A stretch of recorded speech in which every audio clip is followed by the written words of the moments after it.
le brisement ou la transformation. Et le troisième point, je peux le subdiviser en trois parties.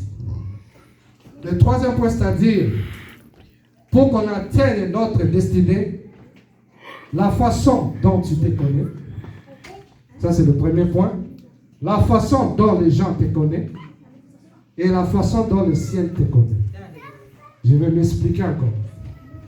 Le troisième point, il est subdivisé en trois points. La façon dont toi tu te connais, la façon dont les gens te connaissent et la façon dont le ciel, l'Éternel te connaît. Nous allons lire un verset pour être plus explicite. Nous allons lire dans Juge 6, versets 11 à 16. Excusez, j'ai un peu la voix rock, mais je dois servir mon Éternel dans toutes circonstances. Juge 6, versets 11 à 16. Juge 6, versets 11 à 16. Je lis pour la gloire de l'Éternel. Amen.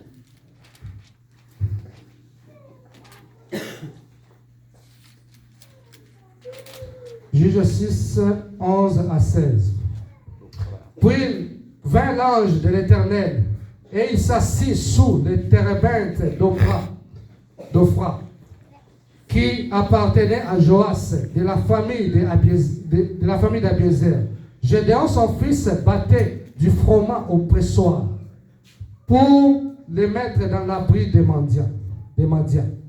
L'ange de l'Éternel lui apparut et lui dit, l'Éternel est avec toi, vaillant héros. On peut souligner vaillant héros. Gédéon lui dit, mon Seigneur,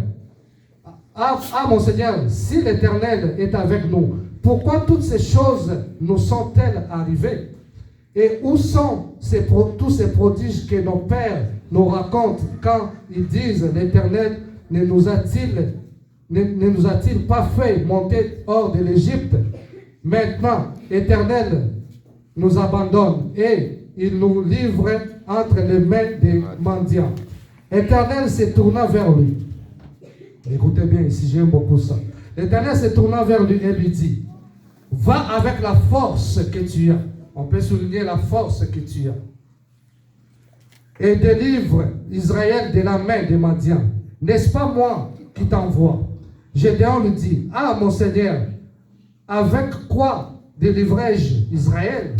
Voici ma famille est la plus petite et la plus pauvre à Manassé. Et je suis le plus petit de la maison de mon père. L'Éternel lui dit, mais je serai avec toi et tu battras mendiant comme un seul homme. Amen. Hein? Amen. Je dis tantôt que pour accéder à notre destinée, nous devons d'abord connaître la façon dont on se connaît, la façon dont les hommes nous connaissent et la façon dont le ciel nous connaît. Mais dans toutes ces trois choses, la chose la plus capitale, c'est la façon dont le ciel nous connaît. Amen. Pourquoi c'est très capital? Parce que la façon où toi tu te connais, où tu penses être, ou la façon où les gens pensent que tu es, peut soit te donner l'orgueil, peut soit t'induire dans la déception. Pourquoi? Lorsque les gens te disent peut-être que tu es un homme fort, tu vas tomber dans l'orgueil. Lorsque les gens te disent, on peut prendre un exemple avec le Philistin Goliath. Les gens, toutes les gens en arrière de lui disaient qu'il était un homme fort. Et il avait l'orgueil. Et quand il a vu David, il a dit, celui-ci, je vais le tuer. Mais David, qu'est-ce qu'il avait dit? Parce qu'il était déjà béni par Samuel. Il avait la bénédiction de Dieu. David était venu auprès de Goliath avec le pouvoir de l'Éternel. Parce qu'il a dit à Goliath, toi tu viens auprès de moi avec ton javelot et ta lance, mais moi je viens auprès de toi avec le pouvoir de l'Éternel. En d'autres termes, si tu te fies à ce que toi tu te connais, tu vas te détromper, tu ne vas pas atteindre ta destinée. Or, si tu te fies à ce que les gens te disent, ça peut soit te rendre orgueilleux, soit te rendre d'une façon, tu es en déception, parce que les gens peuvent te décourager. Mais il y a la meilleure des choses de savoir, de faire, c'est quoi? C'est d'accéder, en d'autres termes, d'accéder à la révélation du Christ. D'accéder en d'autres termes à ton identité réelle, ton identité que Dieu a dit. Amen. Amen. Saul se voyait comme Saul, mais Dieu savait qu'il était Paul. Abraham se voyait Abraham, mais Dieu savait qu'il était Abraham, le père des nations, le père de multitudes. Bien-aimé, tu dois accéder à l'identité de Dieu. Pourquoi tu dois accéder à cette identité? Parce que lorsque tu te vois limité, Madian se voit, il dit, comment je peux battre, Gédéon se dit, comment je peux battre Madian? Parce que lui se voyait le plus petit. Et le monde, les circonstances l'ont fait qu'il se voit qu'il est le plus pauvre. Mais Dieu lui dit, va avec la force que tu as. C'est de même que je dis aujourd'hui, que l'église ici, que vous ne puissiez pas vous minimiser, que nous ne sommes que 15 ou 20, mais nous lèvons-nous avec la force de Dieu que nous avons et qu'on puisse faire l'œuvre de l'éternel. Ne nous fuyons pas à ce qu'on voit, parce que nous sommes des chrétiens. Nous ne marchons pas par la vue, mais nous marchons par la foi. Et la foi vient de ce qu'on entend, et ce qu'on entend vient de la parole de Dieu. Et sans la foi, on ne peut être agréable à l'éternel. Amen. Bien-aimé, va avec la force que tu as. Lorsque tu viens entrer dans des business, bien-aimé, ne regarde pas parce que tu as $200. Lève-toi avec la force que tu as et avance. Amen. Nous devons nous lever avec la force que nous avons dans cette église. Amen. Afin qu'on puisse aller évangéliser. Afin qu'on puisse prier pour cette église. Afin qu'on puisse être comme un seul corps. Et pour qu'on puisse marcher dans la droiture. Dans le chemin qui est tracé par l'Éternel. Bien-aimé, quand tu vois des gens qui marchent, des fois les charlatans qui sont fiers de leurs choses, des gris-gris et des maraboutages, toi tu dois être fier de Dieu, bien-aimé. Parce que tu as un Dieu vivant, bien-aimé. Tu as un Dieu vivant, bien-aimé. Quand tu vois les gens faire des choses, des fois, ils s'exclament. Mais toi, tu es le Dieu tout-puissant. Amen. Les gens veulent être des amis des ministres, de quoi. Mais toi, tu as un ami fidèle, le Créateur. Amen. Celui qui a créé le ministre, qui a créé le président. Tu as le top des tops, bien-aimé. Pourquoi tu as toujours une certaine hésitation, bien-aimé? Le moment est arrivé qu'on s'élève, bien-aimé, avec la force que nous avons. Que chacun de nous s'élève, qui dise, Seigneur, je vais voir ta gloire. Seigneur, je vais voir ta gloire, bien-aimé. Seigneur, je vais voir ta face. Fais de moi ce que tu voudras, bien-aimé. La transformation, bien-aimé. Nous sommes comme l'argile dans les mains des potiers. Ne résiste pas parce que tu vas te casser. Laisse-toi aller que le Seigneur te donne ta forme, la forme que tu veux. S'il veut que tu sois un homme qui va imposer les gens des mains et les gens s'élever, ils vont s'élever parce que c'est Dieu qui te fournit. C'est lui la source de ta provision, bien-aimé.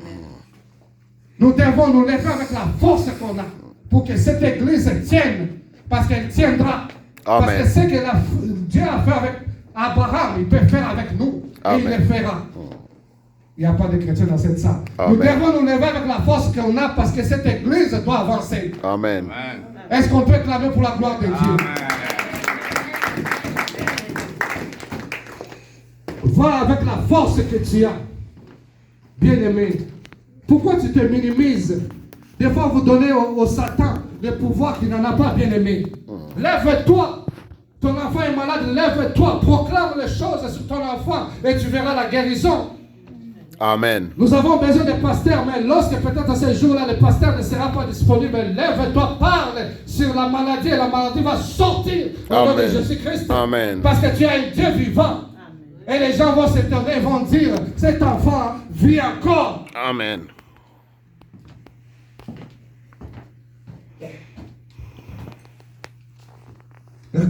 Se révéler à l'Éternel, avoir l'identité réelle. Qu'est-ce que le ciel a dit pour toi? Lorsque les gens te minimisent, lorsque les gens disent celui-là il a fini, celui-là il n'est plus rien, mais toi reste calme. Celui qui connaît son vraie identité, celui qui connaît ce que le Seigneur a dit pour lui, il est calme. Même si les choses ne marchent pas, il reste serein. Même si les choses ne marchent pas, il est patient. Même si les choses les gens sont agités, mais lui reste calme. Amen. Parce qu'il connaît ce que Dieu a dit qu'il est. Parce qu'il connaît ce que Dieu a dit qu'il est. Amen. Lorsque les choses semblent floues, il n'y a pas d'ici. Mais c'est lui qui a la révélation du Christ. C'est lui qui a la parole incarnée de Dieu. Amen. Il reste calme. Il ne se perturbe pas, il est serein. Amen. Pourquoi tu te perturbes quand il y a beaucoup de choses, bien-aimé? Reste calme si tu as la révélation du Christ. Gédéon s'est lamenté beaucoup. Il s'est pensé être un petit. Il pensait que sa famille était la plus pauvre. Les circonstances l'avaient rendu qu'il voit que sa famille était pauvre, qu'il ne peut pas battre un mendiant.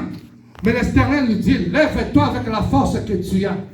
Bien-aimé, nous sommes arrivés au moment où chacun de nous doit s'élever avec la force qu'il a. Il doit prier l'Éternel. Nous devons voir de grandes choses dans cette salle. Amen. Nous devons voir de grandes choses dans cette église. Amen. Nous devons voir les gens, les intercesseurs qui prient tous les jours et les choses se décantent. Amen. Nous devons voir les gens qui imposent les gens des mains et les démons sortent au nom de Jésus-Christ. Nous devons voir les gens qui prédisent les choses que l'Éternel révèle. Amen. Alléluia, alléluia. Amen, alléluia, amen, alléluia. amen, amen. Est-ce que nous sommes ensemble? Est-ce que nous sommes ensemble? Amen. Alléluia, alléluia. C'était comme on sait. Pourquoi tu te minimises? La parole de Dieu dit dans Jérémie, au verset 1. Jérémie 1, verset 5. Dieu dit, avant que tu puisses être dans le ventre de ta mère et que tu sors de son sein, je te connaissais, je t'ai consacré et je t'ai établi prophète des nations. Ça, c'est l'Éternel qui parle à Jérémie. Bien-aimé, comme nous sommes la pensée incarnée de l'Éternel, bien-aimé, avant que nous soyons dans cette terre, Dieu a déjà tracé un chemin pour nous. Amen. Mais nous ne restons pas assis, nous avons aussi notre part à faire. Chaque personne a sa bénédiction à sa saison. Chaque personne a sa bénédiction à son époque. Amen. Chaque personne a sa bénédiction selon son calendrier. Chaque personne a sa bénédiction selon que Dieu avait déjà préétabli. Parce que c'est une destinée. Mais nous ne restons pas assis parce que Dieu m'a dit je serai un milliardaire. Bien aimé, quand je parle de la bénédiction, je ne parle pas seulement de l'argent, bien aimé. Mais je parle de la bénédiction, des potentialités spirituelles, bien aimé. Amen. Yeah. Ne reste pas que parce que Dieu m'a dit que non, je serai peut-être un grand homme de Dieu. Tu restes assis à la maison. Bien-aimé, tu as un chemin à faire. Le Seigneur a fait déjà le film. Il t'a donné les rôles que tu dois jouer. Mais toi, ne reste pas assis. Pour que ce film ait le succès, pour que ça atteigne le cœur des téléspectateurs, tu dois jouer un rôle. Parce que tu es un acteur et une actrice. Est-ce qu'on peut acclamer pour la gloire de l'Éternel?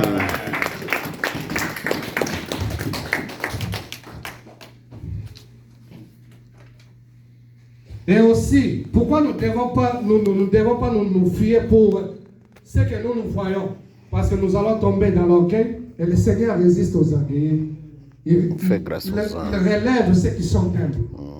Parce que tu vas tomber dans l'orgueil. Si tu dis, moi les gens me disent, je sais. Tu vas tomber dans l'orgueil, bien-aimé. Accède à la révélation du Christ. La parole de Dieu dit dans Isaïe 55, au verset 8, vos voix ne sont pas mes voix. Mes pensées ne sont pas les vôtres.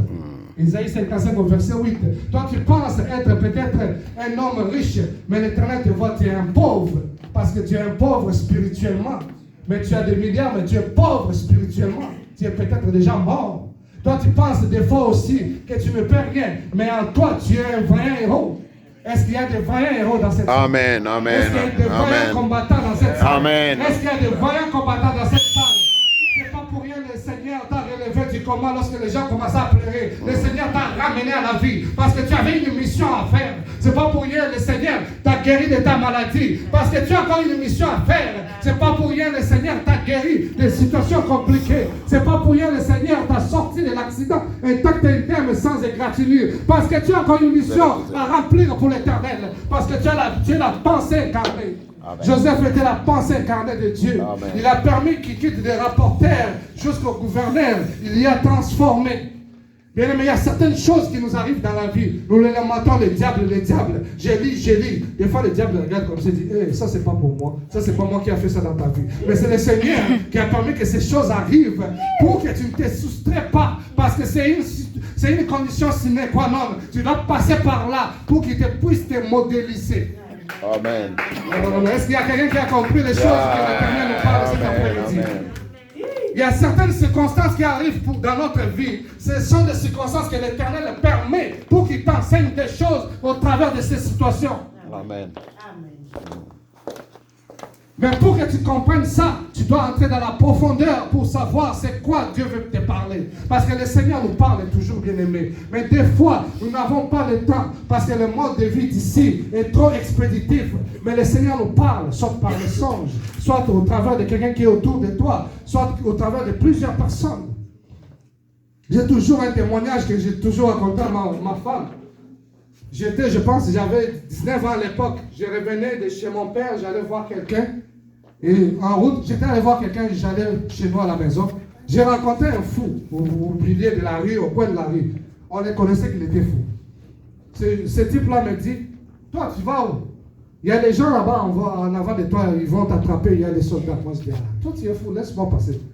Bien aimé, je n'ai pas fait 1 kilomètre, on m'avait arrêté.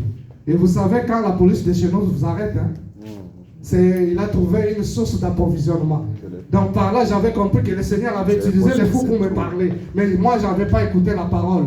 Je n'avais pas écouté les signes. Le Seigneur avait utilisé l'oiseau pour parler à Noé, pour savoir que la terre est devenue sèche. L'oiseau est parti, la tourterelle est partie. Elle est revenue avec une feuille sur sa patte. Le Seigneur avait parlé à Noé. Bien-aimé, Dieu nous parle, mais des fois nous n'avons pas le temps d'analyser. Mais Dieu, si tu entres dans la profondeur, tu vas savoir que Dieu t'a parlé. Parce qu'il dit, mes brebis me connaissent ma voix et je les connais, ils entendent ma voix. Je ne sais jamais comment te dire si Dieu parle d'une voix rauque ou d'une voix comment. Mais lorsqu'il va te parler, tu vas savoir qu'il t'a parlé, bien-aimé. Joseph, il a été vendu. Et ses frères se sont exclamés. Joseph vit encore. Amen.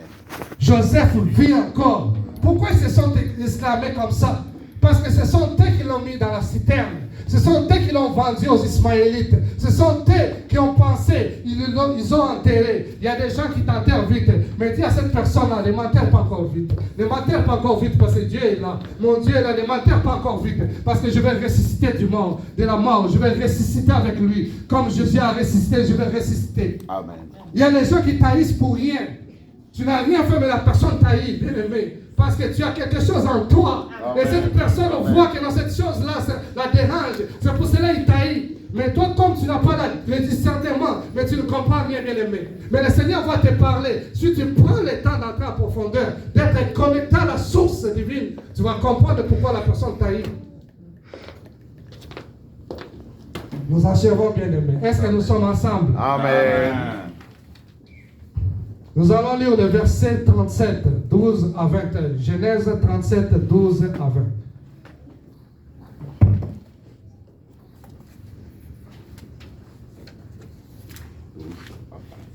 Genèse 37.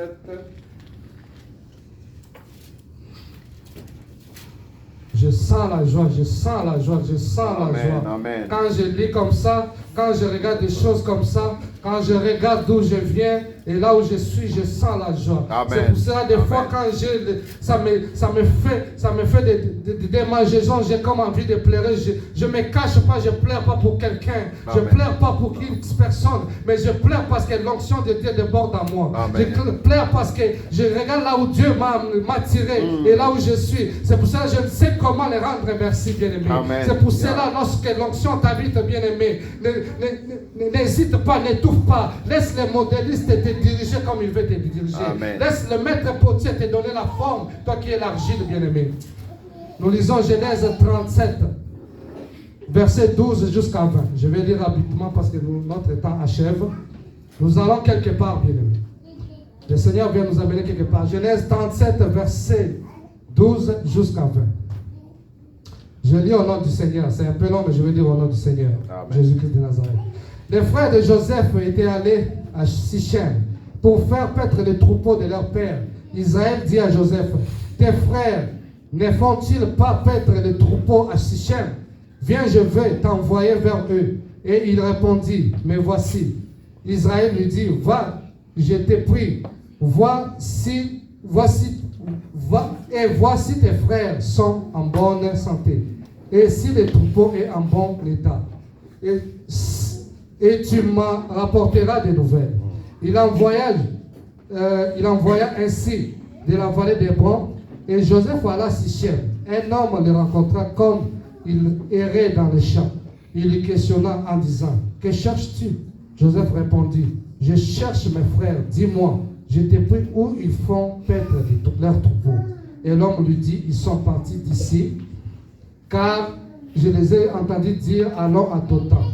Joseph allait après ses frères et il les trouva à Dothan. Il vint de loin. Avant qu'ils soient près d'eux, ils complotèrent pour le faire mourir. Bien-aimés, regardez. Ses propres frères ont comploté pour le faire mourir, bien-aimés. Ils l'ont comploté. Pas les gens de loin, mais ses propres frères. Ils ont comploté pour le tuer. Bien-aimés, n'aie pas la confiance à quelqu'un que tu vois comme ça charnellement, bien-aimé. Mais confie-toi à Dieu, l'ami fidèle, bien-aimé. Ses propres frères de même sang ont comploté pour le tuer, bien-aimé. L'ami fidèle, c'est que Jésus. Ils dirent l'un et l'autre, voici les faiseurs des songes. Bien-aimé, si on ne t'a pas encore donné un nom, si on ne t'a pas encore donné un petit qualificatif, bien-aimé, c'est que ta foi ne t'a pas encore amené quelque part.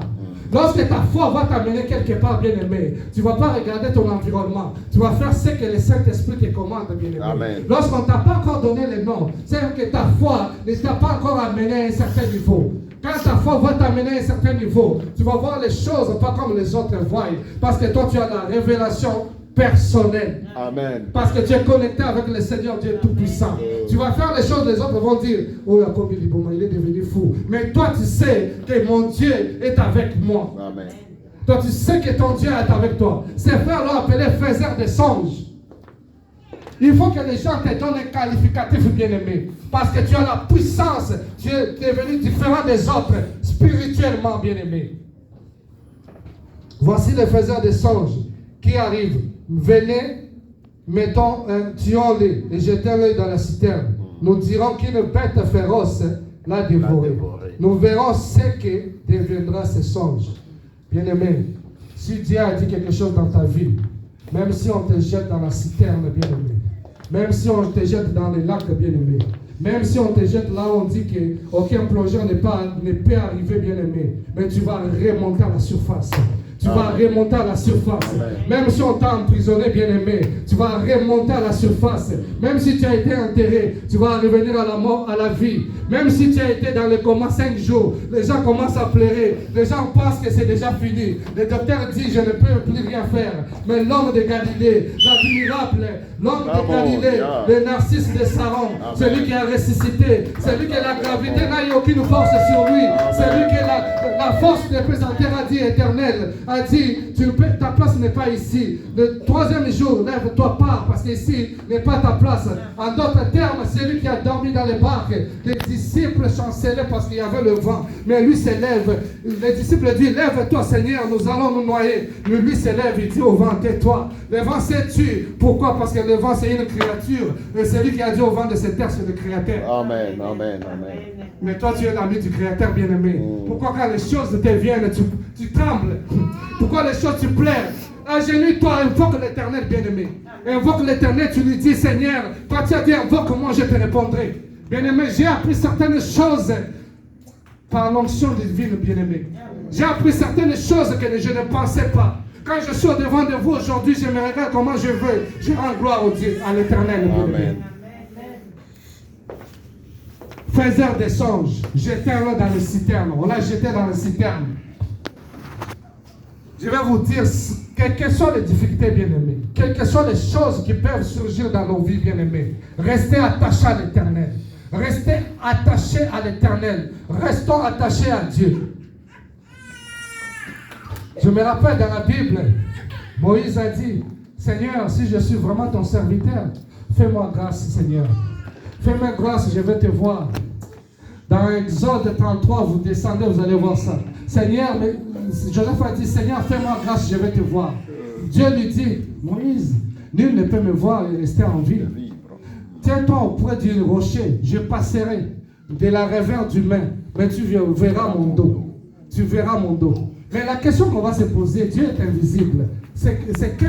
Qui est invisible et on peut voir son dos? Comment Dieu est invisible qu'on peut en même temps, Moïse a vu son dos. Or, la Bible nous dit, avant qu'il y ait la fondation du monde, l'agneau était immolé. L'agneau était immolé avant la fondation du monde. Dans Luc, vous allez voir ça, dans Luc 42, vous allez voir ça. L'agneau est immolé avant la fondation du monde. En d'autres termes, le Seigneur, Moïse avait vu quoi? Il avait vu le dos de l'agneau. En d'autres termes, il avait vu le maîtrissure de Jésus-Christ, l'homme qui a été flagellé. Dans ces maîtrissures qu'il y a la gloire. C'est dans ces maîtrissures qu'il y a l'élévation. C'est dans ces maîtrissures qu'on peut atteindre notre destinée.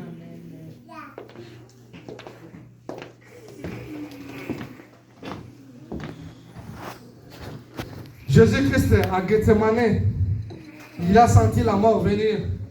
Et à un moment donné, la chair a eu comme un pouvoir sur lui. Jésus a tressailli, il a tremblé, il a dit, Père, peux-tu éloigner cette coupe de moi? Il a dit, Père, peux-tu éloigner cette coupe de moi? Mais après, il rajoute, il dit, Père, que ma volonté ne s'efface pas, mais que la tienne s'efface. Or, la volonté de l'Éternel bien-aimé, il ne pouvait pas éloigner la coupe. En d'autres termes, la coupe veut dire la mort. Il ne pouvait pas éloigner la mort de Jésus-Christ. Parce que si il éloignait la mort de Jésus-Christ, son nom n'allait pas être élevé au-dessus de tout nom. Alléluia. Est-ce qu'on est ensemble, bien-aimé? Amen. C'est pour cela, bien-aimé, ne te soustrais pas des souffrances. Je ne te dis pas que tu puisses souffrir pour atteindre ta destinée. Non, non, non, non. Mais c'est des réalités spirituelles. Lorsque la souffrance, les difficultés vont se présenter dans ta vie, ne t'y soustrais pas. Reste attaché à l'Éternel. Reste attaché à l'Éternel. Cherche la profondeur. Cherche la profondeur. Parce que tu vivras. Tu vivras. Et les gens vont dire, celui-là, il vit toujours. Amen. On pensait qu'il était mort, il vit toujours. Amen. On pensait que Marcel devait mourir, mais il est sorti de l'accident indemne. Ce n'est pas de sa force, mais c'est la force de Jésus-Christ. On pensait qu'Élisée devait mourir, mon enfant que j'aime bien, mais le Dieu l'a guéri, Rome sainte comme sainte. On pensait que Sarah devait marcher comme une paralytique sur une chaise roulante, mais au 30e jour, le Seigneur m'a dit, ta fille est guérie. Amen. Est-ce qu'il y a des gens dans cette salle? Est-ce qu'il y a des gens dans cette salle? Est-ce que quelqu'un peut dire ma destinée dans la main de l'Éternel? Amen. Ma destinée est dans la main de l'Éternel. Oh my God. Oh my God. Nous achevons. On va lire le verset 37, Genèse 37, verset 29. On va finir par ça. Je sens beaucoup de choses, mais je m'excuse, le temps nous est imparti. Mais je sens déborder des gens parce que l'Éternel se révèle d'une façon ou d'une autre. Nous lisons Genèse 37, verset 29. Je lis au nom du Seigneur Jésus-Christ de Nazareth. Rubin revint à la citerne. Rubin, c'est un des frères de Joseph. Revint à la citerne. Et voici Joseph n'est plus dans la citerne. Il déchira ses vêtements. Il retourna vers ses frères et dit, l'enfant n'y est plus. Et moi, où irai-je? Ils prirent alors la tunique de Joseph, ayant tué un bouc, ils plongèrent la tunique dans le sang. On peut souligner ça. Ils plongèrent la tunique dans le sang. Ils envoyèrent à leur père la tunique de plusieurs couleurs. Donc c'est dans Genèse 37, verset 23 jusqu'à 29. 29 jusqu'à 32, pour ceux qui n'ont pas noté. Ils envoyèrent à leur père la tunique de plusieurs couleurs et lui dirent, voici ce que nous avons trouvé. Et reconnais si c'est la tunique de ton fils ou non. Bien-aimé, Joseph avait une tunique multicolore que son père l'avait tricotée ou l'avait cousue. Et hormis le fait d'être rapporteur, cette tunique aussi était l'une des causes aussi que les frères de Joseph l'haïssaient. Parce qu'il était enfant chéri de Jacob. Ils l'ont tué, ils ont pris la tunique, ils n'ont pas tué, ils l'ont dit, on va mentir notre père, que l'animal féroce l'a dévoré. Ils ont tué un bouc, ils ont mis le sang de bouc sur la tunique, bien-aimé. Ils ont montré à leur père. Je vais te dire aujourd'hui, bien-aimé, le sang qui est sur ta tunique n'est pas ton sang, bien-aimé. Amen. Le sang des boucs, nous n'avons pas besoin. Nous avons besoin du sang de l'agneau. Amen. Le sang qui ôte les péchés du monde. Le sang qui est sur ta tunique n'est pas ton sang, bien-aimé. Parce qu'ils vont venir avec la preuve. Voici, nous l'avons tué. Voici, nous avons pris sa photo, nous l'avons tué. Voici, nous avons pris son habit, nous avons mis dans le monde des ténèbres. Voici, nous avons pris X choses de son corps, nous avons mis dans le monde des ténèbres, bien-aimés. Ils peuvent prendre ta tunique, ils peuvent prendre tes enfants, ils peuvent prendre tout ce que tu as, mais ils ne prendront pas ton Dieu, bien-aimé. Ils ne prendront pas ton Dieu, parce que le sang de l'agneau, le sang de l'agneau va te sauver. Le sang de l'agneau va te ramener à la vie. Le sang de l'agneau, c'est le sang qui a ramené, c'est le sang qui a ramené Joseph, qui a changé l'idée de Joseph, de Judas pour dire à ses frères, sortons-les de la citerne et vendons-les aux Ismaélites. C'était le sang de l'agneau qui a poussé que ses frères changent des idées. Bien-aimé, lorsque les gens vont avoir la preuve que tu es mort, ils se détrompent, bien-aimé, parce que ton sang, c'est le sang de l'agneau. Tu es gardé dans le sang de l'agneau. Tu es protégé par le sang de l'agneau qui ôte le péché de tout le monde. Tu es protégé par le sang précieux qui a coulé sur la croix, bien-aimé. La tunique de Joseph, ils peuvent avoir la preuve que c'est ta tunique, que c'est tes habits. Ils peuvent prendre tout ce qu'il y a pour toi. Mais ton sang, le sang de l'agneau qui va couler en toi, bien-aimé, il va te protéger. Amen. Même si tu es mort, il va te ramener à la vie. Amen. Même si tu es dépourvu de tout, les gens peuvent te délaisser. Mais le sang précieux de l'agneau va te protéger. Le sang précieux va t'amener dans la gloire. C'est ce sang-là qui a ramené Joseph jusqu'en Égypte. C'est ce sang-là qui l'a ramené de la citerne, bien-aimé. Bien-aimé, nous allons nous lever. Nous sommes arrivés à la fin, bien-aimé. Pour atteindre notre destinée, bien-aimé, nous devons être connectés à l'Éternel. Nous devons avoir une vie de prière. La meilleure façon de prier, c'est retourner à l'Éternel ce qu'il a dit. Et pour retourner à l'Éternel ce qu'il a dit, tu dois prendre le temps de la méditation. Et quand tu prends le temps de la méditation, tu vas prendre le temps de lire ta Bible. Et lorsque le Saint-Esprit va te révéler ce qui est dans la Bible, tu vas adorer l'Éternel. Et lorsque tu vas adorer l'Éternel qui va faire des merveilles dans ta vie, tu vas louer encore l'Éternel pour toutes circonstances. Deuxième point, nous devons changer. Nous devons être brisés. Nous devons changer nos comportements.